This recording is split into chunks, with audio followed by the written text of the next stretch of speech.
Ada Wong fit the shimmering disc of metal into the slot on the statue, patting it into the opening until it was flush with the marble.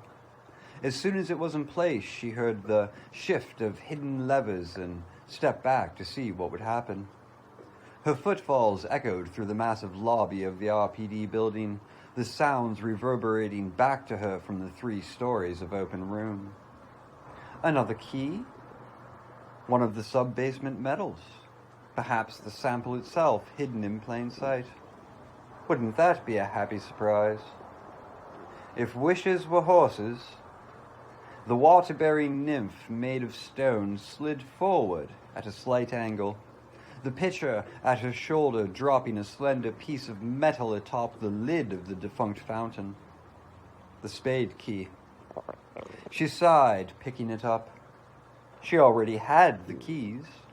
In fact, she had everything she needed to search the station, and most of what she needed to get into the lab. If it wasn't for someone at Umbrella dropping the bomb, the job would have been a walk. Easy money. Instead, I get a 3-day vacation sans comfort. I get Night of the Living Standoff. I get to play Put the Bullet in the Brain and Let's Find the Reporter at the same time. The samples could be anywhere by now, depending on who survived. Assuming I make it out of here with the goods, I'm asking for a big goddamn bonus. No one should have to work in these conditions. Ada slipped the key into her hip pack, then gazed on scene at the upper levels of the impressive hall, mentally checking off the room she'd been through and the one she'd searched more thoroughly. Bertolucci didn't seem to be anywhere on the east side of the building, upstairs or down. She'd spent what felt like hours staring into dead faces, searching the reeking piles of corpses for his square jaw and anarchistic ponytail. Of course he could be moving, but from the information she had on him, it was improbable. The reporter was very much a rabbit, a hider in the face of danger. Speaking of danger, Ada shook herself and got moving, heading back to the door that led into the lower east wing. The lobby was safe enough from the virus carriers. They didn't seem to understand the concept of doorknobs, but there were threats besides the infected. God only knew what Umbrella might send in to clean up, or what had been freed from the laboratory when the leak occurred. Less frightening, but just as bothersome, were the live cops that might still be trooping around, looking for someone to save. She'd heard gunfire, some distant, some not, every hour or 3 since she'd gone to ground. There were still at least a few unaffected left in the expansive old building, trying to convince a panicky He-Man with a gun that she was alive and didn't want an escort made facing the undead seem almost appealing. Walking on the balls of her feet to avoid additional noise, Ada slipped through the door and then leaned against it at the end of a long hallway, safe to decide on her next move. Although she hadn't checked out the basement yet, and there were still several carriers wandering around in the detective's room, the hall's doors were all closed. If someone or something wanted to get at her, she'd be able to see it coming and get out in time. Ah, the exciting life of the freelance agent. Travel the world, earn money by stealing important things, fight off the living dead when you haven't showered or eaten a decent meal in 3 days, impress your friends. She reminded herself again to insist on that bonus. When she'd arrived in Raccoon less than a week before, she'd thought she'd been prepared. The maps had been studied, the reporter's files memorized, her cover story set. A young woman looking for her boyfriend, an umbrella scientist. That part was almost true. In fact, it had been her brief relationship with John Howe 10 months before that had landed her the job. More of a one-night stand, actually, and not a very good one at that. But John had thought otherwise, and his connection to Umbrella, though it had probably killed him, had turned out to be a lucky break for her. So she'd been ready. But within 24 hours of her self-assured check-in at Raccoon City's nicest hotel, her luck had changed. While eating dinner at the vinyl-encased and mostly empty lounge of the Arclay Inn, she'd heard the first screams outside. The first, but by no means the last. In some ways, the disaster was an asset. There'd be no guards posted around the lab, no endless covert trial runs. The prep work she'd done on the T-virus had assured her that the airborne was short-lived and dissipated quickly. The only chance of catching it at this point would be through contact with a carrier, so that wasn't a problem. And once she and a couple dozen others had made it to the police station, she'd seen that Bertolucci was among them. Even with the on-dead factor, it initially looked like things were going in her favor. Mission objectives: question the hack, find out how much he knows and kill him or ignore him depending, retrieve a sample of the new virus, Dr. Birkin's latest wonder.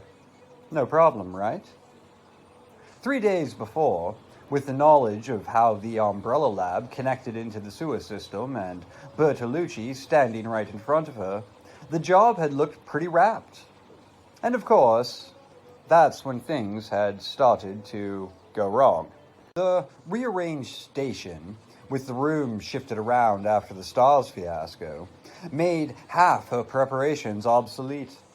People disappearing, the barricades that kept coming down, Police Chief Irons throwing off commands like some cut-rate dictator, still trying to impress Mayor Harris and his whiny daughter even as the dead piled up. She'd watched Bertolucci closely enough to see that he was going to duck and run, but had missed the exit. She hadn't even had time to make contact before he had disappeared somewhere into the maze of the station, losing himself in the commotion of the first wave of attacks. Ada had decided to fly solo herself when 3/4 of the civilians were wiped out in a single mass assault not an hour later, all because no one had bothered to lower the garage gates. She wasn't willing to die to keep up her cover as a frightened tourist looking for her boyfriend. And so came the wait. Almost 50 hours of waiting for things to settle, tucked in the clock tower on the 3rd floor, slipping downstairs to find food or use a bathroom in the lengthening stretches of time between gunplay, between the echoing clatter of shots and screams. Terrific. So now you're out, and what do? Stand around and reflect. Go on with it. The sooner you finish, the sooner you can collect your wages and retire to some nice island somewhere. Still, for a moment, Ada didn't move, tapping the muzzle of her Beretta absently against one long, stockinged leg. There were 3 bodies sprawled in the hallway. She couldn't stop staring at one of them, crumpled beneath a window counter halfway down the corridor. A woman in cut-off shorts and a halter, her legs crudely splayed, one arm cocked above her blood-soaked head. The other 2 were cops, no one she recognized, but the woman had been one of the people she'd talked to when she'd first made it to the station. Her name had been Stacy something or other, a nervous but strong-willed girl just out of her teens. Stacy Kelso, that was it. She'd run into town to pick up some ice cream and had ended up caught in the takeover. Yet in spite of her own predicament, she was more concerned about her parents and little brother still at home. A conscientious girl. A good girl. Why was she thinking about it? Stacy was dead. A ragged hole at her left temple, and Ada hadn't capped her. It wasn't like she had anything to feel personally responsible about. She'd come in on a job, and it wasn't her fault that Raccoon had gone Nova. Maybe it's not guilt, some part of her whispered. Maybe you're just sorry she didn't make it. She was a person after all, and now she's as dead as her parents and kid brother probably are. Snap out of it, she said softly, but with an edge of irritation. She tore her gaze from the woman's pathetic form, fixing it instead on a broken ashtray at the end of the hall. Feeling bad about things she couldn't control wasn't her style. It wasn't how she'd gotten to the top of her trade. And considering how much Mr. Trent was putting up to retain her services, now wasn't the best time to be analyzing her empathy skills. People died. It was the way of the world. And if she'd learned anything in the course of her life, it was that agonizing over that particular truth was pointless. Mission objectives: talk to Bertolucci and get the G virus sample. That was all she needed to worry about. There was a mechanism that Ada still had to check a few twisted passages away from where she stood. In the press conference room, Trent's notes on the architect's latest additions to the station had been sketchy, but she knew it had to do with the ornate sculpted gas lamps and an oil painting. Whoever had commissioned all the work had one serious secret life going on. There were actual hidden passages upstairs behind the walls of what had once been a storage room. She hadn't gone through them yet, although a quick glance had told her that the room itself had been remodeled as an office. Judging from the overstuffed and macho decor, it was probably Ian's. Even from the short time she'd been in his company, she'd ascertained that he wasn't the most stable man who ever walked. There was no question that he was on Umbrella's payroll, but there was also something about him that just screamed dysfunctional. She stared down the hall, her dress flats clicking loudly on the scuffed blue tiles. She was already dreading yet another time-consuming mechanical puzzle. Not that there was any help for it. She had assumed from the beginning that the virus was still in the lab, but she couldn't afford to take any chances on passing up an earlier retrieval. The files indicated that there were between 8 and 12 one-ounce vials of the stuff, information from a 2-week-old video feed, and Birkin's lab was far from impenetrable. With the underground lab connected to the station through the sewer mains, she had to entertain the possibility that the samples had been moved. Besides, Bertolucci could be tucked away in the research library or in the STARS office on the west side, maybe the dark room. Dead or not, he had to be found. And it would also give her a chance to collect a few more 9mm clips from the fallen RPD. She followed the passage as it led her past a small waiting area, complete with vending machine that had already been pried open and ransacked. As with the rest of the station, the corridor was cold and badly in need of an air freshener. She'd grown used to the smell, but the chill was murder. For the 100th time since abandoning her table at Alclay, Ada wished that she'd dressed more casually for dinner. The sleeveless, tight red tunic dress and clattery shoes were fine for cover as mission gear. However, the outfit was somewhat less than practical. She reached the end of the hall and carefully opened the door to her left, weapon half raised. As before, the corridor was clear, yet another testament to the faded elegance of the building. dusky, sand-colored walls and symmetrically patterned tiles in this one. The station must have been magnificent once, but years of serving as an institutional facility had leached away its grandeur. The tattered, grand movie house look and the cold, hopeless atmosphere created a distinctly sinister feel, as if at any moment a cold hand could fall across your shoulder, a soft gust of diseased breath whisper across the back of your neck. Ada frowned again. After this job, she was going to take a very long vacation. Either that, or it was time to find a new career. Her concentration, her ability to focus, wasn't what it used to be. And in her business, a slip at the wrong time could literally mean death. Big bonus. Trent smells like money.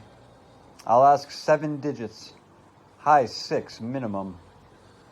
In her attempts to let her thoughts go, to let animal awareness take over, she found that she couldn't keep out of the persistent image that crept into her mind.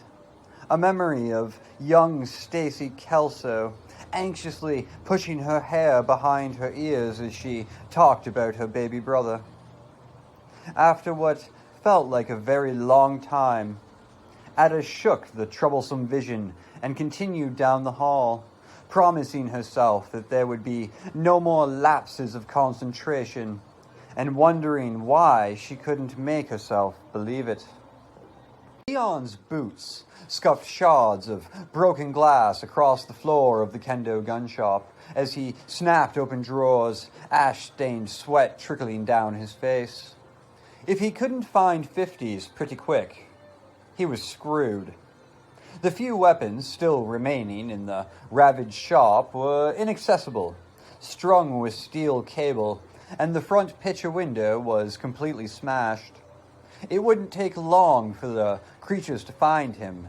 He was down to his last round, and he still had a couple blocks to go. Come on, 50 cal Action Express. Somebody in Raccoon must have ordered them. Yes!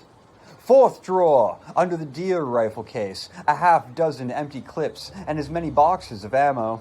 Leon grabbed the box and turned, slapping it on the counter as he glanced hurriedly at the front of the small shop.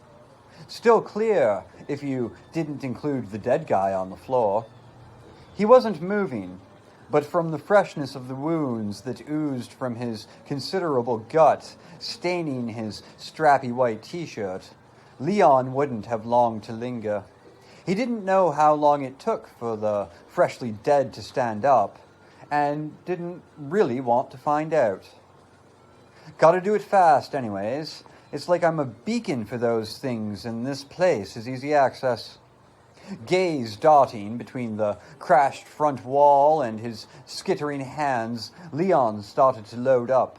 He'd lucked across the gun dealers, having forgotten entirely about it in the dizzying, nightmarish run from the wreck. When the fastest route to the station had turned out to be blocked by a pile-up, the best detour was through Kendo's. It was a coincidence that had undoubtedly saved his life. Even killing 2 of the ex-living on his way, he'd nearly been overwhelmed by the sheer number of them. A ghastly, skeletal form staggered out from the street shadows, drunkenly aimed at the front of the shop. Hell, Leon muttered, his fingers somehow managing to go faster. 1 clip down, 1 more, and he could take the rest. If he bolted now, he'd be dead before he could make it to the station. Another leprous figure was suddenly standing at the mostly empty frame of the shop's glass entrance, the decay so bad on its legs that Leon could see maggots squirming through the fibrous muscle. 4, 5. Done. He snatched up the magnum and ejected the clip, reloading even as the mostly empty hit the floor. The maggoty creature was shouldering its way through the jagged corners of glass still attached to the frame, something liquid in its throat gurgling softly. Bag. He needed a bag. Leon's fevered gaze swept the space behind the counter, stopping on a grease-stained gym bag propped against a stool in the back corner. 2 running steps and he had it, dumping the contents as he ran back to the pile of clips and loose bullets on the counter. Cleaning equipment rattled across the linoleum as Leon swept the clips into the bag, ignoring the scattered rounds in favor of the ammo drawer. The decayed monster was shuffling towards him, stumbling on the body of the pot-bellied dead man, and Leon could smell how rotten it was.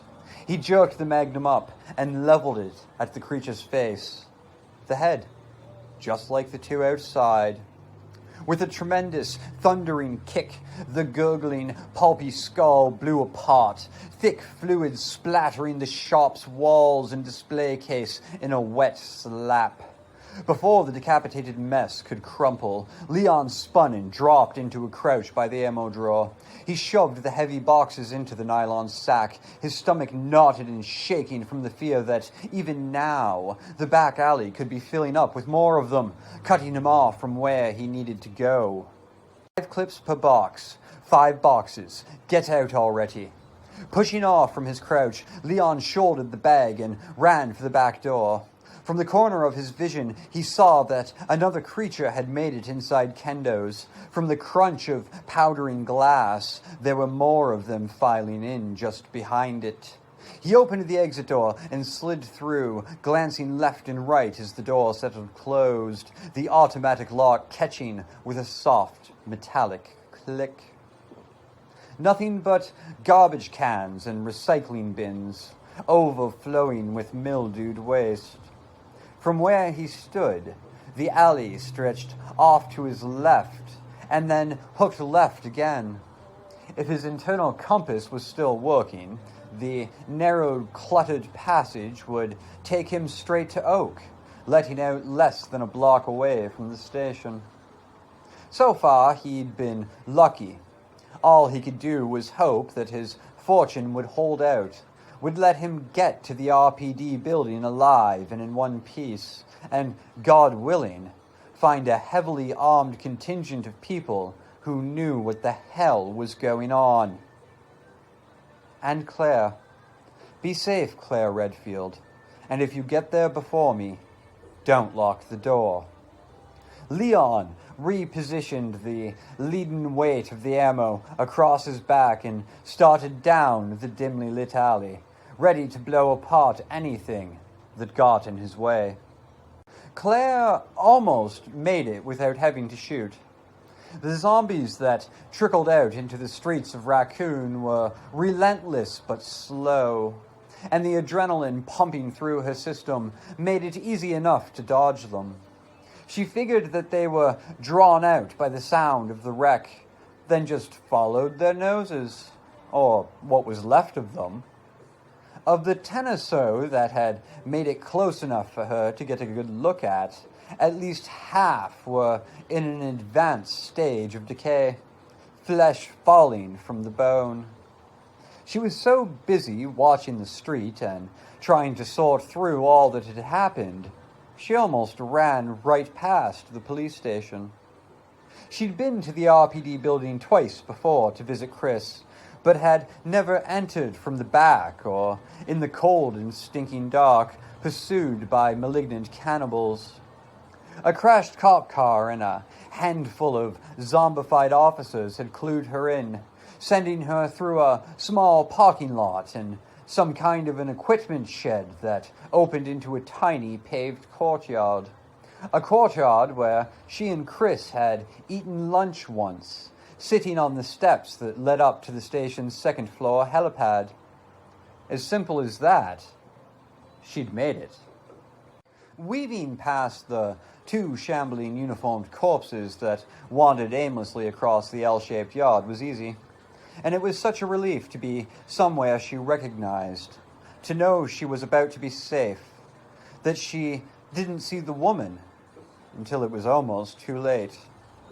A wailing dead woman with one limply hanging arm and a gore-streaked, shredded tank top, who reached out from the shadows at the base of the stairs and brushed at Claire's arm with cold and scabby fingers.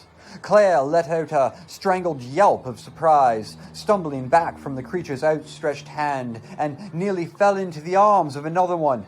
A tall, broad-shouldered, rotting man who had emerged from beneath the metal stairs, graceless yet silent.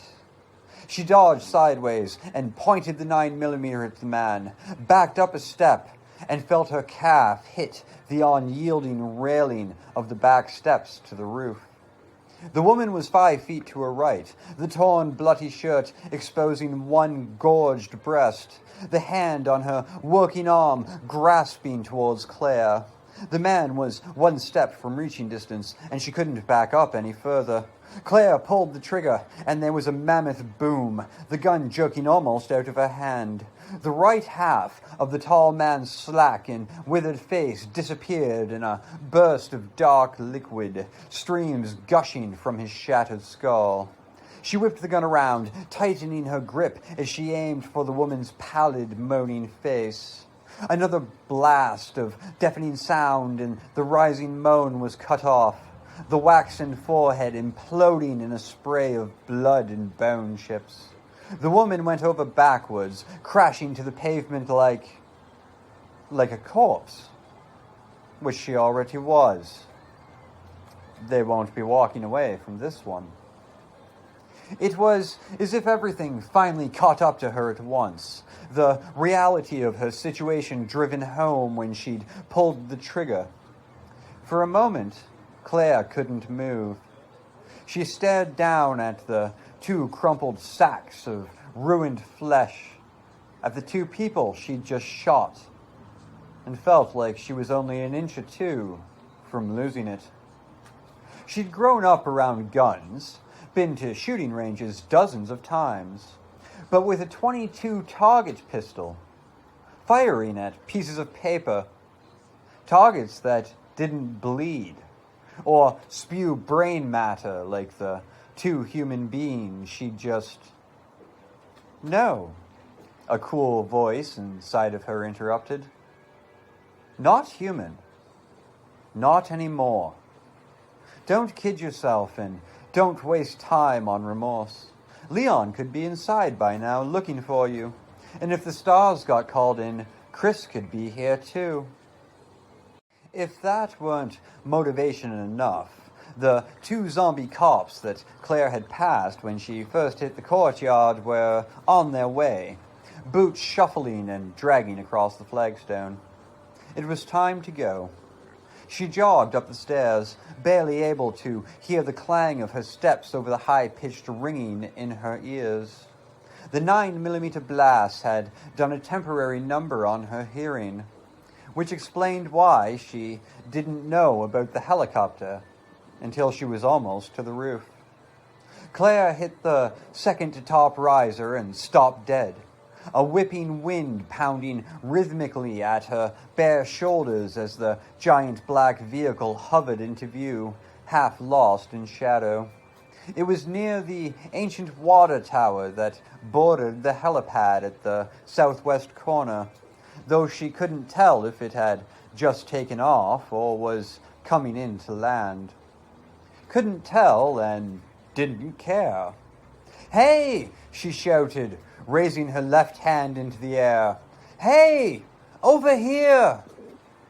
Her words were lost in the blowing dust that swirled across the rooftop, drowned out by the steady chop of the copter's blades. Claire waved wildly, feeling like she'd just hit the lottery. Somebody came. Thank God. A blaring searchlight snapped on from the midsection of the hovering bird, scrawled across the roof, and was going in the wrong direction, away from her.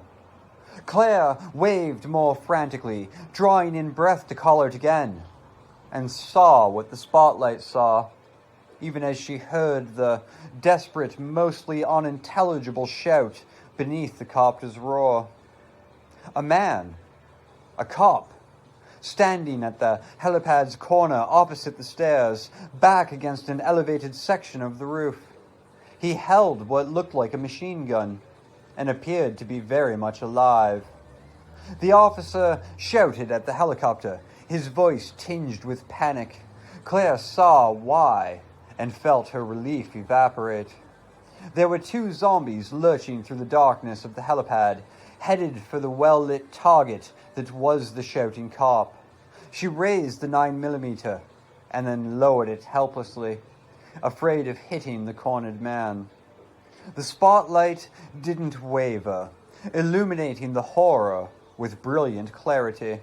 The cop didn't seem to realize how close the zombies were until they were grabbing for him, their stringy arms extending into the beam of fixed white light. "Stay back! Don't come any closer!" he cried. And with the pure terror in his voice, Claire heard him perfectly. Just like she'd heard his howling scream as the two decaying figures obscured her view, reaching him at the same time. The sound of his automatic weapon ripped across the helipad, and even over the helicopter's clamor, Claire could hear the whining ting of the bullets flying wild. She dropped, knees cracking against the top step as the weapon's clattering fire went on. And then there was a change in the sound of the copter. A strange hum that rose quickly into a mechanical scream. Claire looked up and saw the giant craft dip down, the back end swinging around in an erratic, jerking arc. He hit them. The copter's spotlight was going all directions at once, flashing across metal pipes and concrete, and the dying struggles of the cop, somehow still firing as the two monsters tore at him. And then the helicopter was coming down, teetering sideways, its blades slamming into the brick of the elevated roof with a tremendous crash. Before Claire could blink, the nose of the craft hit, plowing across the helipad in a curtain of screeching sparks and flying glass.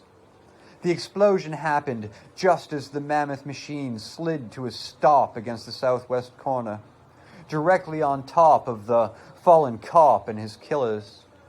The rattle of the machine gun was finally cut off in a whoosh of flame that sprang up after the initial sputtering boom, lighting the rooftop in a burning red glow.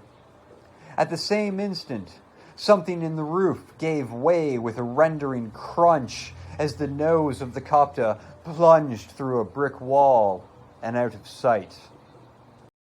Claire stood up on legs she barely felt, staring in disbelief at the leaping fire that dominated almost half of the helipad. It had all happened too fast for her to feel like it had happened at all, and the smoking, burning evidence in front of her only made the sense of unreality greater.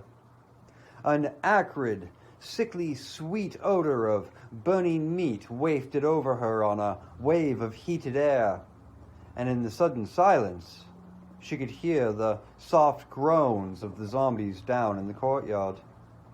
She shot a look down the stairs and saw that both of the dead cops were at the foot, blindly and uselessly falling against the bottom step. At least they couldn't climb. Claire turned her frightened glance towards the door that led into the RPD building, maybe 30 feet from the curling, popping flames that was slowly eating the body of the copter. Except for the stairs, it was the only way onto the roof. And if zombies couldn't climb, then I'm in some deep shit. This station isn't safe. She stared thoughtfully at the burning wreckage, weighing her options. The 9mm held a lot of ammo, and she still had 2 full clips. She could head back into the street, look for a car with keys in it, and go for help. Except, what about Leon? And that cop was still alive. What if there are more people inside, planning an escape?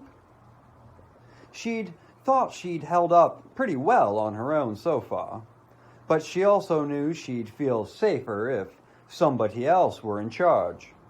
A riot squad would be okay, though she'd settle for some battle-scarred veteran cop with a shitload of guns. Or Chris. Claire didn't know if she'd find him at the station, but she firmly believed that he was still alive. If anyone was equipped to handle himself in a crisis like this one, it was her brother. Whether or not she found anybody, she shouldn't take off without Leon. If she didn't, blowing town instead, and he got killed looking for her. Decision made. Claire walked for the entrance, carefully skirting the blaze and scanning the flickering shadows for movement.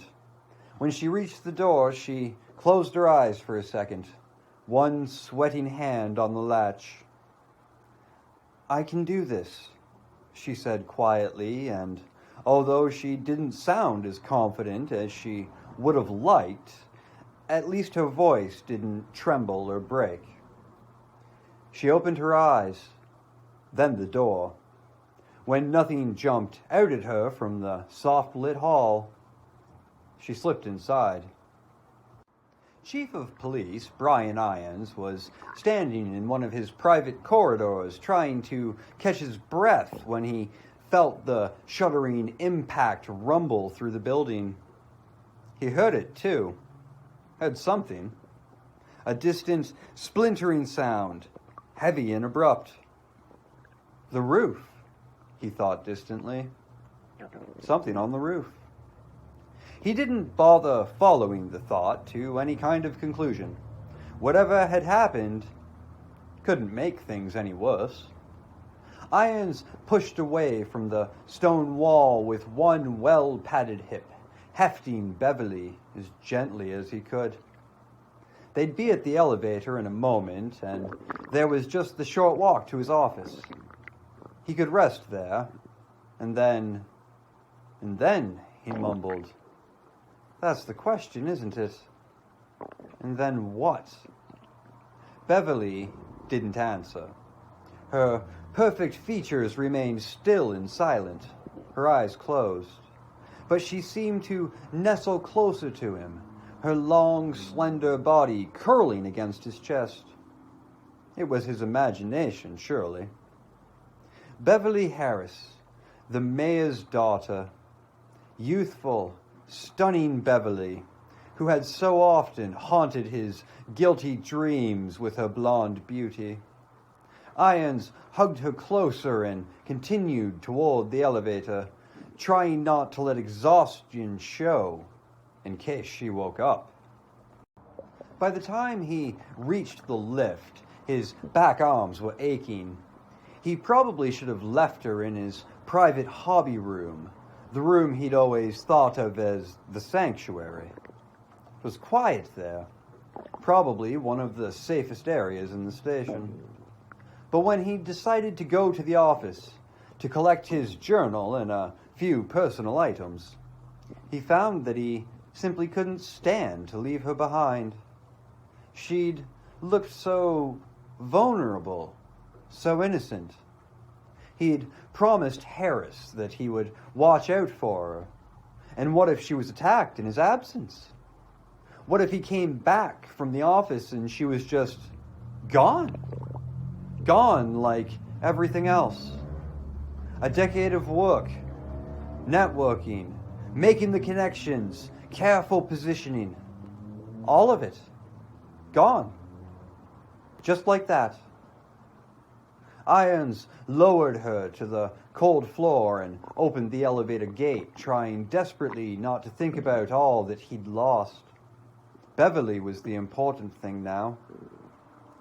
"Going to keep you safe," he murmured, and did one corner of that perfect mouth rise slightly? Did she know she was safe? That Uncle Brian was taking care of her? When she was a child, when he used to frequent the Harrises for dinner, she'd called him that. Uncle Brian. She knows. Of course she knows. He half dragged her into the lift and leaned her in the corner, gazing tenderly at her angelic face. He was suddenly overwhelmed by a rush of almost paternal love for her, and wasn't surprised to feel tears well up in his eyes. Tears of pride and affection. For days now, he'd been subject to such emotional outbursts, rage, terror, even joy.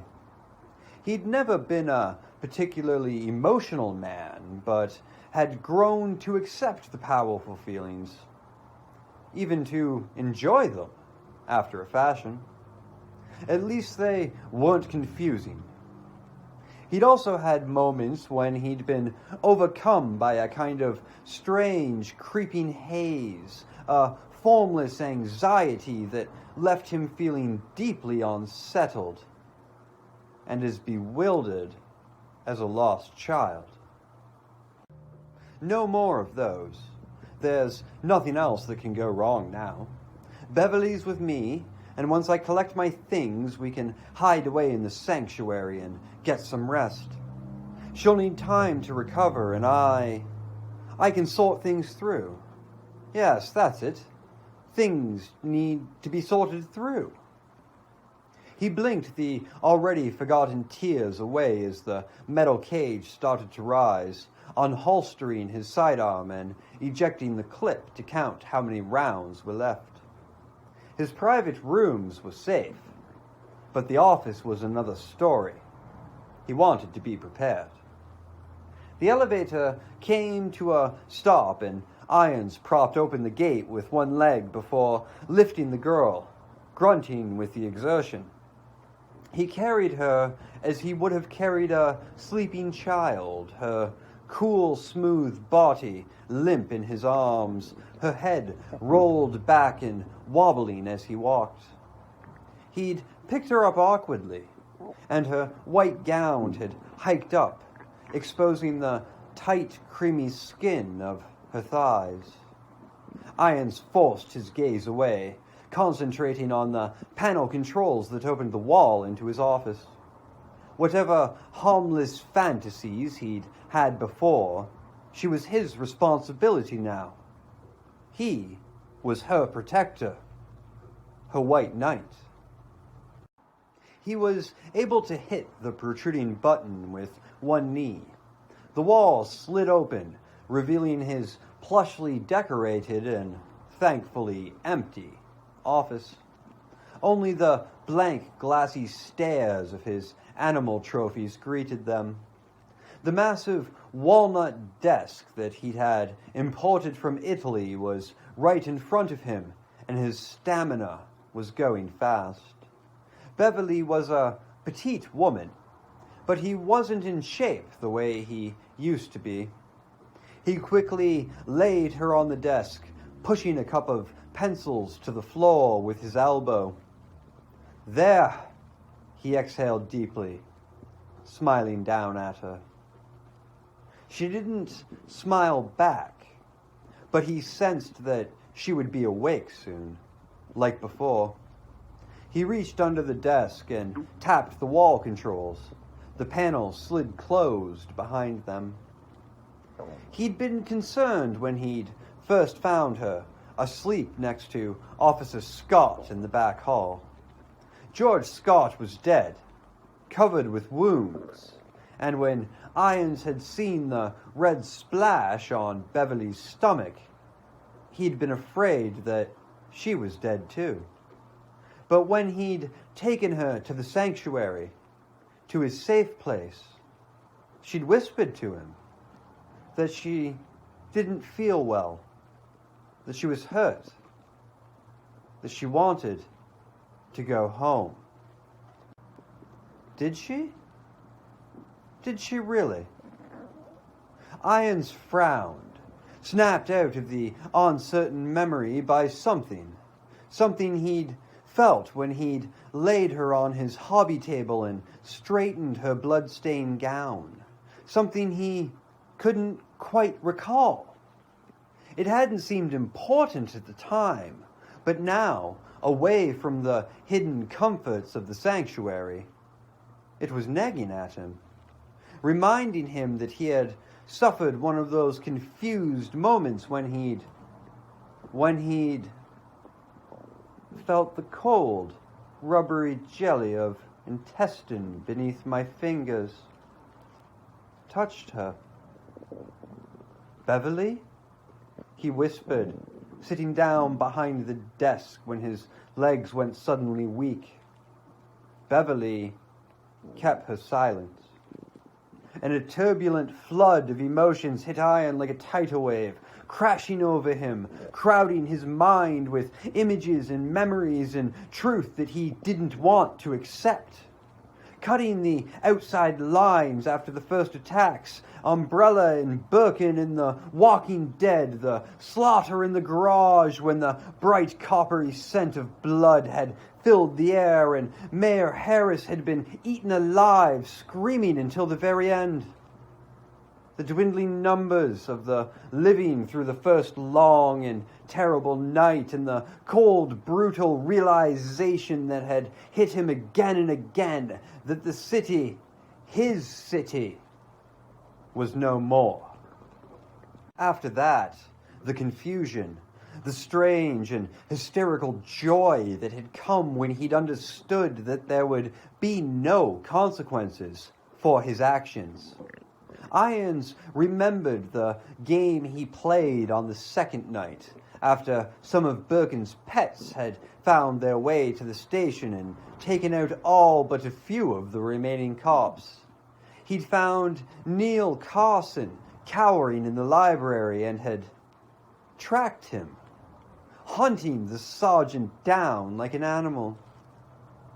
What did it matter? What matters now that my life in Raccoon is over? All that was left, the only thing that he had to hold on to, was the sanctuary, and the part of him that had created it, the dark and glorious heart inside of his own that he'd always had to keep hidden away. That part was free now. Irons looked at the corpse of Beverly Harris, laid out across his desk like some delicate and fragile dream, and felt that he might be torn apart by the feelings of fear and doubt that warred inside of him. Had he killed her? He couldn't remember. Uncle Brian. 10 years ago, I was her Uncle Brian. What have I become? It was too much. Without taking his gaze from her lifeless face, he pulled the VP-70 from its holster and began to rub the barrel with numb fingers, gentle strokes that reassured him somehow as the weapon turned towards him. When the bore was pressed firmly against his soft belly, he felt that some kind of peace might be within reach. His fingers settled across the trigger, and it was then that Beverly whispered to him again, her lips still, her sweet musical voice coming from nowhere and everywhere at once. "Don't leave me, Uncle Brian. You said you'd keep me safe, that you'd take care of me. Think of what you could do now that everyone is gone. There's nothing stopping you." "You're dead," he whispered, but she kept talking, soft and insistent. "Nothing to stop you from being fulfilled, truly fulfilled, for the first time in your life." Tortured and aching, Ian slowly pulled the 9mm away from his stomach. After a moment, he rested his forehead against Beverly's shoulder and closed his tired eyes. She was right. He couldn't leave her. He'd promised. And there was something to what she'd said about all of the things he could do. His hobby table was big enough to accommodate all kinds of animals. Ian sighed, not sure what to do next, and wondered why he was in such a hurry to decide anyways. They would rest for a while, perhaps even take a nap together, and when they awoke, things would be clear again. Yes, that was it. They would rest, and then he could sort things through, take care of business. He was the chief of police, after all. Feeling in control of himself again, Brian Irons slipped into a light and uneasy doze, Beverly's cool flesh like a balm against his feverish brow. Thanks to a van parked in the alley behind Kendo's, Leon's straight shot to the station had taken a few detours, through an infested basketball court, another alley, and a parked bus that had reeked from the sprawled corpses inside. It was a nightmare, punctuated with whispering howls, the stink of decay, and once a distant explosion that made his limbs feel weak.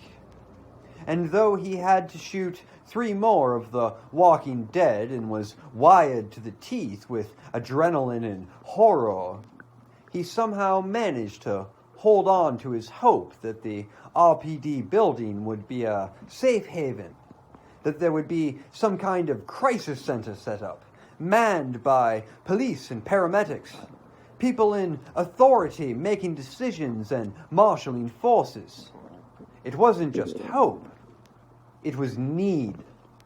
The possibility that there might be no one left in Raccoon to take charge was unthinkable.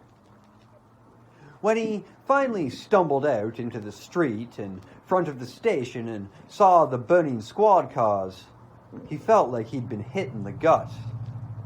But it was the sight of the decaying, moaning police officers staggering around the dancing flames that truly wiped out his hope. There were only about 50 or 60 cops on the RPD force, and a full third of them were lurching through the wreckage or dead and bloody on the pavement not 100 feet from the front door of the station. Leon forced the despair away, fixing his sight on the gate that led to the RPD building's courtyard. Whether or not anyone had survived, he had to stick with his plan, put out a call for help, and there was Claire to think about. Concentrating on his fears would only make it harder to do whatever needed to be done. He ran for the gate, nimbly dodging a horribly burned uniformed cop with blackened bones for fingers. As he clutched the cold metal handle and pushed, he realized that some part of him was growing numb to the tragedy, to the understanding that these things had once been the citizens of Raccoon. The creatures that roamed the streets were no less horrible, but the shock of it all just couldn't be sustained. There were too many of them. Not too many here, thank God. Leon slammed the gate shut behind him and pushed his sweaty hair off his brow, taking a deep breath of the almost fresh air as he scanned the courtyard.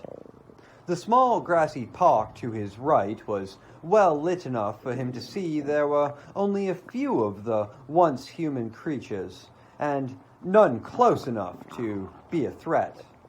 He could see the 2 flags that adorned the front of the station house, hanging limp in the still shadows, and the sight re-sparked the hope that he thought he'd lost.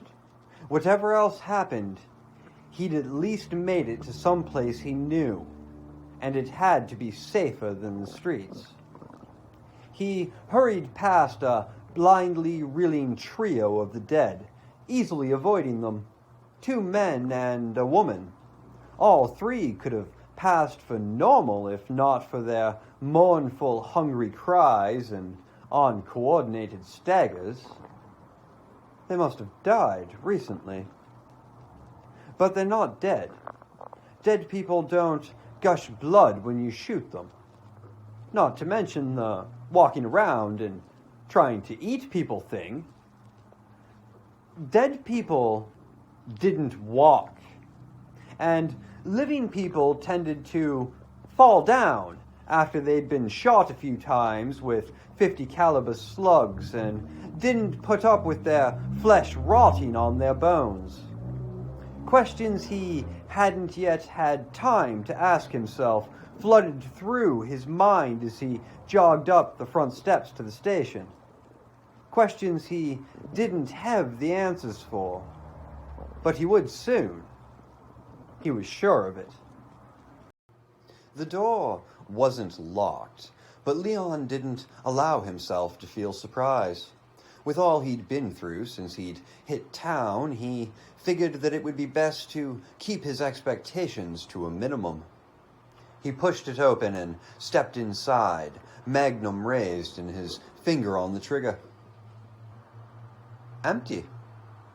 There was no sign of life in the grand old lobby of the RPD building, and no sign of the disaster that had overtaken Raccoon. Leon gave up on not feeling surprised, closing the door behind him and stepping down into the sunken lobby. Hello? Leon kept his voice low, but it carried, echoing back to him in a whisper. Everything looked just as he remembered it. 3 floors of classically styled architecture in oak and marble. There was a stone statue of a woman carrying a water pitcher in the lower part of the larger room, a ramp on either side leading up to the receptionist station.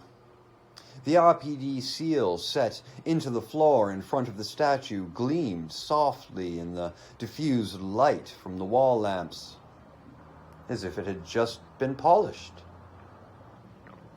No bodies, no blood, not even a shell casing. If there was an attack here, where the hell's the evidence? Uneasy at the profound silence of the huge chamber, Leon walked up the ramp to his left, stopping at the counter of the reception desk and leaning over it. Except for the fact that it was unmanned, nothing seemed out of place. There was a phone on the desk beside the counter. Leon picked up the receiver and cradled it between his head and shoulder, tapping at the buttons with fingers that felt cold and distant. Not even a dial tone. All he heard was the sound of his own heavily thumping heart. He put the phone down and turned to face the empty room, trying to decide on where to go first. As much as he wanted to find Claire, he also desperately wanted to hook up with some other cops. He'd received a copy of an RPD memo just a couple weeks before, stating that several of the departments were going to be relocated. But that didn't really matter. If there were cops hiding in the building, they probably weren't concerned with sticking close to their desks. There were 3 doors leading away from the lobby to different parts of the sprawling station, 2 on the west side and the other on the east. Of the 2 on the west, one led through a series of halls toward the back of the building, past a couple of filing offices and a briefing room. The second opened into the uniformed officers' squad room and lockers, which then connected into one of the corridors near the stairs to the second floor. The east door, in fact, the whole east side of the first floor, was primarily for detectives, offices, interrogation, and a press room. There was also access to the basement and another set of stairs on the outside of the building. Claire probably came in through the garage, or through the back lot to the roof. Or she could have circled around and come through the same door he had. Assuming she even made it to the station, she could be anywhere. And considering that the building took up almost an entire city block, that was a lot of ground to cover. Finally deciding that he had to start somewhere, he walked towards the squad room for the beat cops, where his own locker would be. A random choice, but he'd spent more time there than anywhere else in the station, interviewing and working through scheduling. Besides, it was the closest, and the tomb-like silence of the oversized lobby was giving him the creeps. The door wasn't locked, and Leon pushed it open slowly, holding his breath and hoping that the room would be as undisturbed and orderly as the lobby. What he saw instead was the confirmation of his earlier fears. The creatures had been there, with a vengeance. The long room had been trashed, tables and chairs splintered and overturned everywhere he looked. Smears of dry blood decorated the walls, splashes of it in tacky, trailing puddles on the floor leading toward... Oh, man. The cop was sitting against the lockers to his left, his legs splayed, half hidden by a smashed table. At the sound of Leon's voice, he weakly raised one shaking arm, pointing a weapon vaguely in Leon's direction, then lowered it again, seemingly exhausted by the effort. His midsection was awash with oozing blood, his dark features contorted with pain. Leon was crouching at his side in 2 steps, gently touching his shoulder. He couldn't see the wound, but there was so much blood that he knew it was bad. "Who are you?" the cop whispered.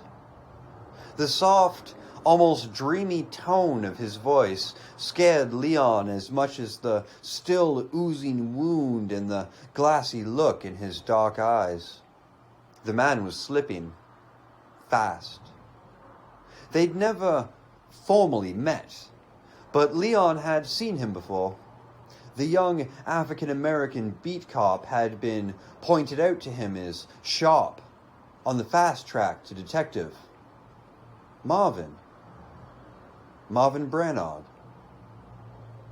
"I'm Kennedy." "What happened here?" Leon asked, his hands still on Branagh's shoulder. A sickly heat radiated through the officer's ragged shirt. "About 2 months ago," Branagh grasped. "The cannibal murders, the stars, found zombies, mansion, the woods." He coughed weakly, and Leon saw a small bubble of blood form at the corner of his mouth. Leon started to tell him to be still, to rest, but Branagh's faraway gaze had fixed on his own. The cop seemed determined to tell the story, whatever it was costing him. "Chris and the others discovered Umbrella behind the whole thing. Risked their lives. No one believed them. Then this." Chris Redfield. Claire's brother. Leon hadn't made the connection before. Although he'd known something about the trouble with the stars, he'd only heard bits and pieces of the story. The suspension of the Special Tactics and Rescue Squad after their alleged mishandlings of the murder cases had been the reason RPD'd been hiring new cops. He'd even read the names of the infamous STARS members in some local paper, listed along with some fairly impressive career records. And Umbrella runs this town. Some kind of a chemical leak. Something that they tried to cover up by getting rid of the stars. All of this went through his mind in a split second. Then Brannig coughed again, the sound even weaker than before. "Hang in there," Leon said, and quickly looked around the room for something to use to stop the bleeding, inwardly kicking himself for not having done it already. A locker next to Brannig was partly open, a crumpled t-shirt laying at the bottom. Leon scooped it up and folded it haphazardly, pressing it against Brannig's stomach. The cop placed his own bloody hand over the makeshift bandage, closing his eyes as he spoke again in a wheezing gasp. "Don't worry about me. You have to try and rescue the survivors." The resignation in Brannig's voice was horribly plain. Leon shook his head, wanting to deny the truth, wanting to do something to ease Brannig's pain. But the wounded cop was dying, and there was no one to call for help. "Not fair. It's not fair." "Go," Brannig breathed, his eyes still closed. Brannig was right. There was nothing else Leon could do.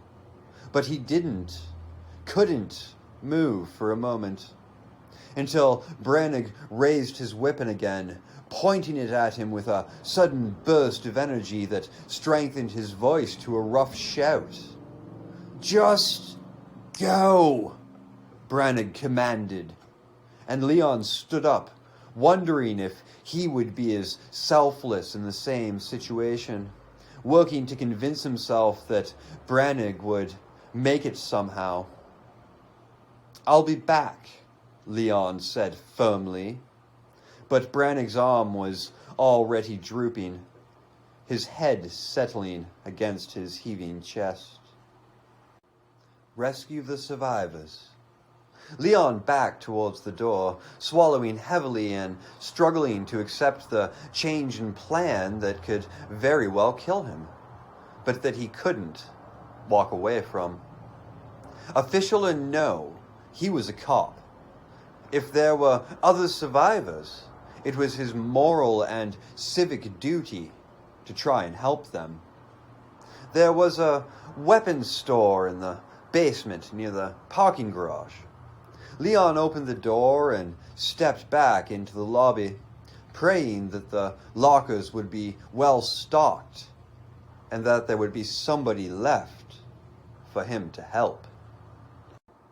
From the burning rooftop, Claire moved through a snaking hallway littered with broken glass and past a very dead cop, a bloody testament to her fears about the station's safety.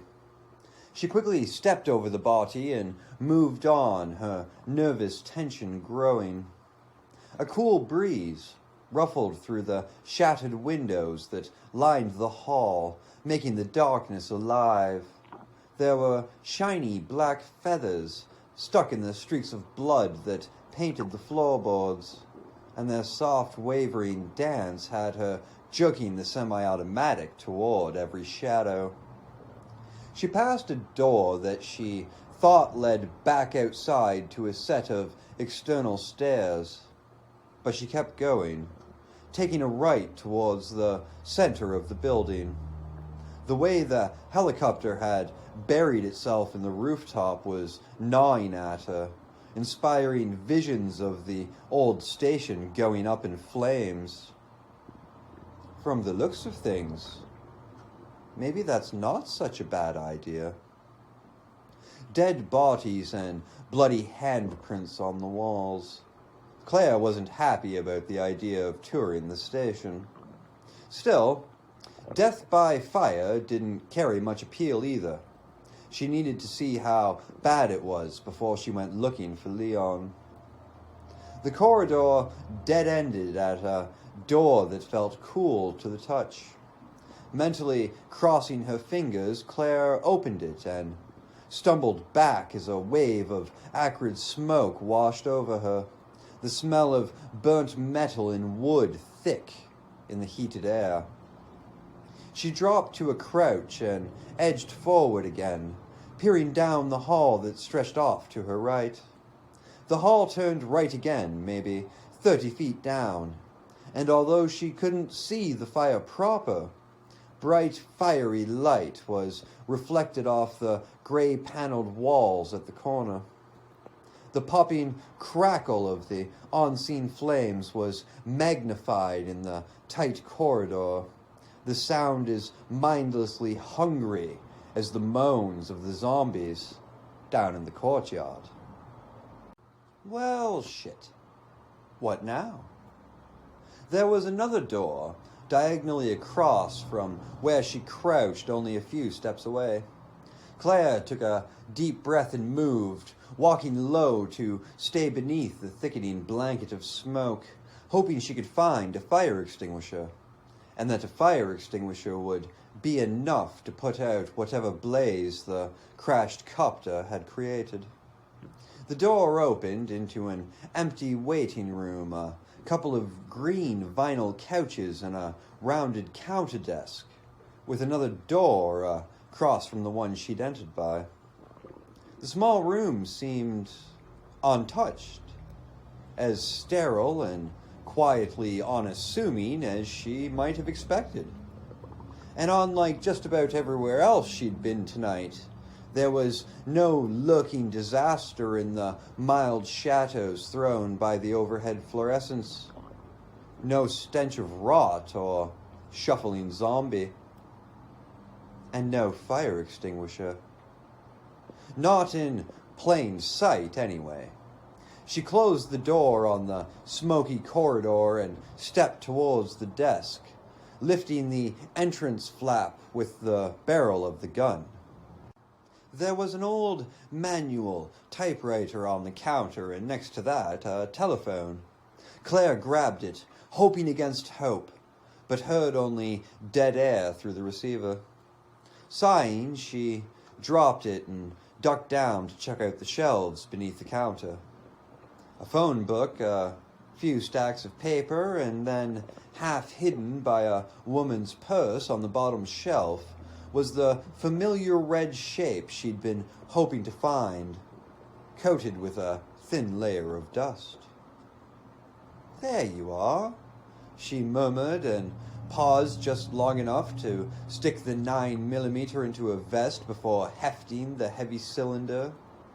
She'd never used one before, but it looked simple enough. A metal handle with a locking pin, a black rubber nozzle hooked to the side. It was only a couple of feet long, but it weighed a good 40 or 50 pounds. She figured that meant it was full. Armed with the extinguisher, Claire stepped back to the door and started to take short, sharp breaths, filling her lungs. It made her feel lightheaded, but the hyperventilation would allow her to hold her breath longer. She didn't want to keel over from smoke inhalation before she'd had a chance to put it out. A final deep breath, and she opened the door, crouching her way back into the now noticeably hotter corridor. The haze of smoke had gotten thicker too, extending down from the ceiling in a dark and choking fog at least 4 feet deep.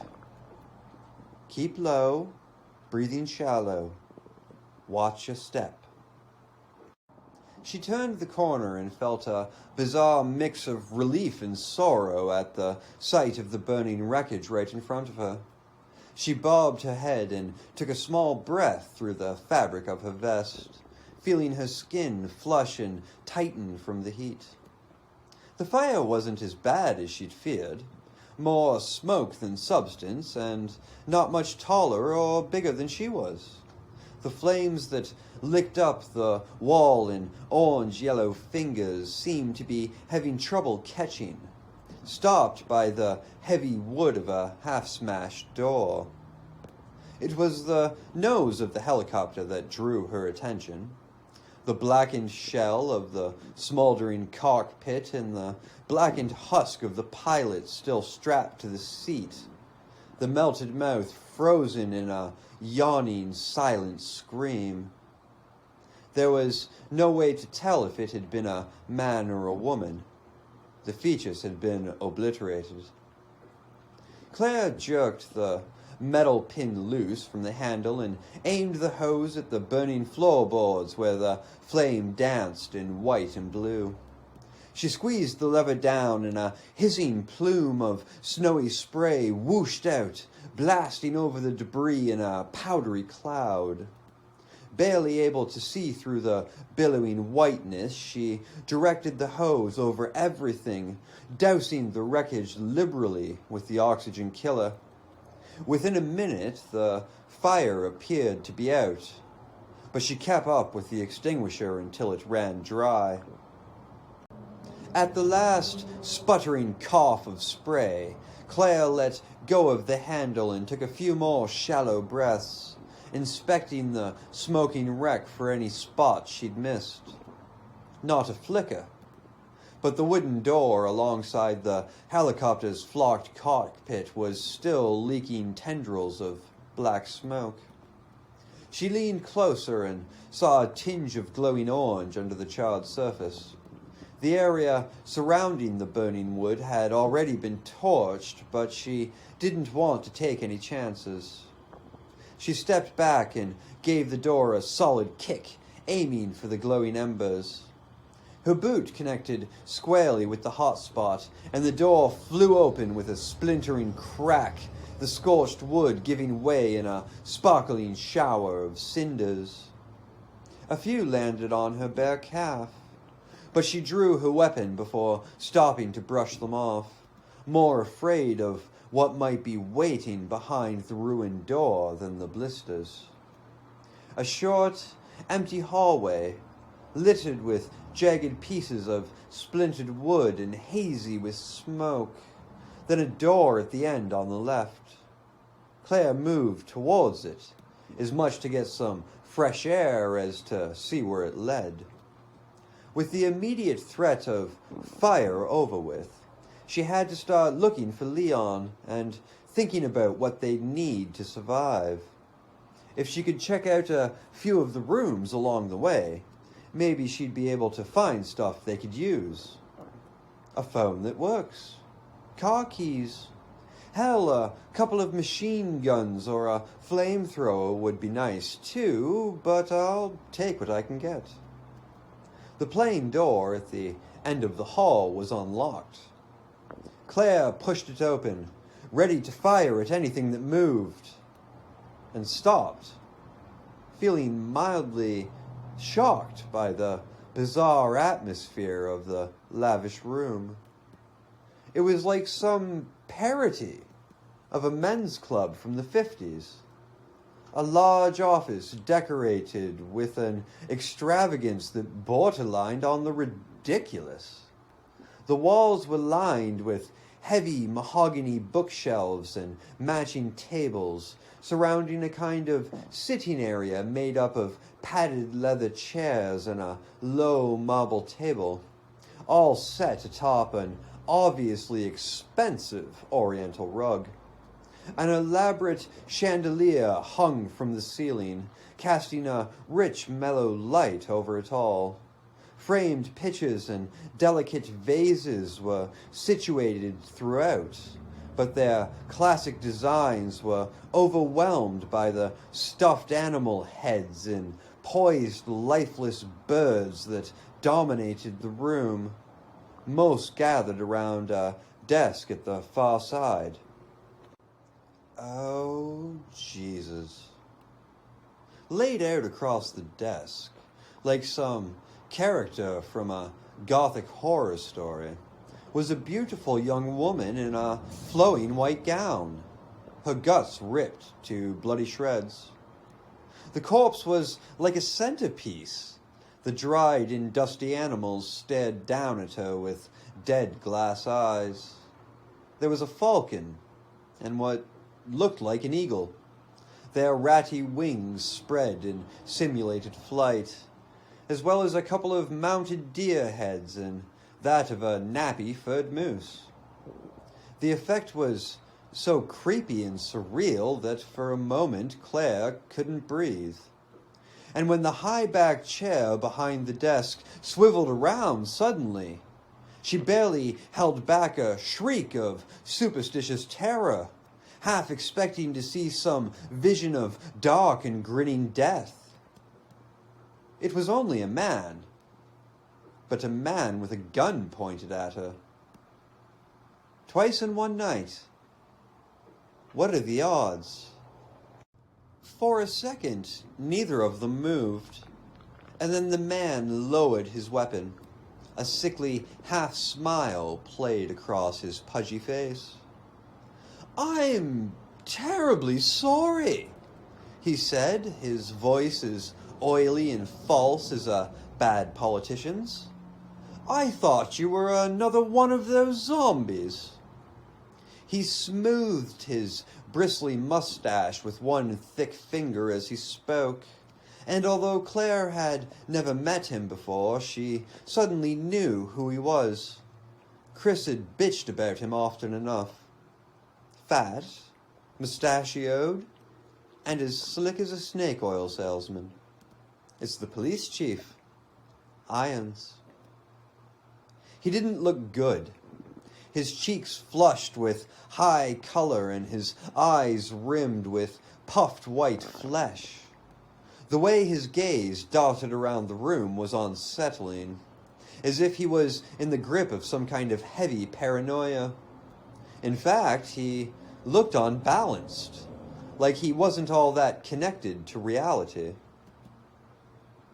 "Are you Chief Irons?" she asked, trying to sound pleasantly respectful as she stepped closer to the desk. "Yes, that's me," he said smoothly. "And just who are you?" Before she could speak, Irons went on, confirming Claire's suspicions with what he said next, and with the bitter, petulant tone in which he said it. "No, don't bother telling me. It makes no difference. You'll end up like all the others." He trailed off, staring down at the dead woman in front of him with some emotion that Claire couldn't place. She felt bad for him. In spite of all that Chris had told her about his rotten personality and professional incompetence, God only knew what horrors he'd witnessed, or what he'd had to do to survive. Is it any wonder that he's having trouble with reality? Leon and I wandered into this horror show in the last reel. Irons was here for the previews, which probably included watching his friends die. She looked down at the young woman on the desk, and Irons spoke again, his voice somehow sad and pompous at the same time. "The mayor's daughter. I was supposed to look out for her, but I failed miserably."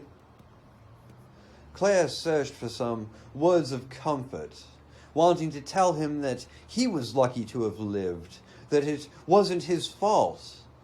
But as he continued his lament, the words died in her throat, along with her pity. Just look at her. She was a true beauty, her skin nothing short of perfection. But it will soon putrefy, and within the hour she'll become one of those things, just like all the others. Claire didn't want to jump to any conclusions, but the wistful longing in his tone and his shining, hungry stare made her skin crawl. The way he was looking at the dead girl. "You're imagining things. He's the chief of police, not some perverted lunatic. And he's the first person you've met who might be able to give you some kind of information. Don't waste the opportunity." "There must be some way to stop it," Claire said gently. "In a manner of speaking, a bullet in the brain or decapitation." He finally looked away from the body, but not at Claire. He turned to gaze at the stuffed creatures perched on the edge of his desk, his voice taking on a resigned but somehow mirthful quality. And to think taxidermy used to be my hobby. No longer. Claire's internal alarms were doing some serious jangling. Taxidermy? What the hell did that have to do with a dead human being on his desk? Irons was finally looking at her, and Claire didn't like it one bit. His dark and beady gaze was directed at her face, but he didn't seem to actually see her. For the first time, it occurred to her that he hadn't asked her one question about how she'd come to be there, or commented on the smoke that had leaked into his office, and the way he'd talked about the mayor's daughter. No real sorrow at her passing, only self-pity and some kind of twisted admiration. Oh boy, he's not just out of touch here, he's on a different goddamn planet. Please, Ian said softly. I'd like to be alone now. He sagged down into his chair, closing his eyes, his head falling back against the padded back as if in exhaustion. As simply as that, she'd been dismissed. Although she had a million questions, many of which she thought he could provide answers for, she did think that maybe it was best if she just got the hell away from him, at least for now. A soft, creaking sound behind her and to the left, so quiet that she wasn't even sure she'd heard it at all. Claire turned, frowning, and saw that there was a second door to the office. She hadn't noticed it before, and that soft, stealthy sound had come from behind it. Another zombie. Or maybe somebody hiding. She looked back at Irons and saw that he hadn't moved. Apparently he hadn't heard anything, and she'd ceased to exist for him, at least for the moment. He'd gone back to whatever private world he'd been in before she stumbled into his office. So, back the way I came, or do I see what's behind door number 2? Leon. She needed to find Leon, and she had a pretty strong feeling that Irons was a creep, whether he was crazy or not. No great loss that he wasn't up for joining forces. But if there were other people hiding in the building, people that she and Leon could help, or might be able to help them, it would only take a quick moment to check. With a last glance at Irons, sagging next to the corpse of the mayor's daughter and surrounded by his lifeless animals, Claire walked to the second door, hoping she wasn't making a mistake.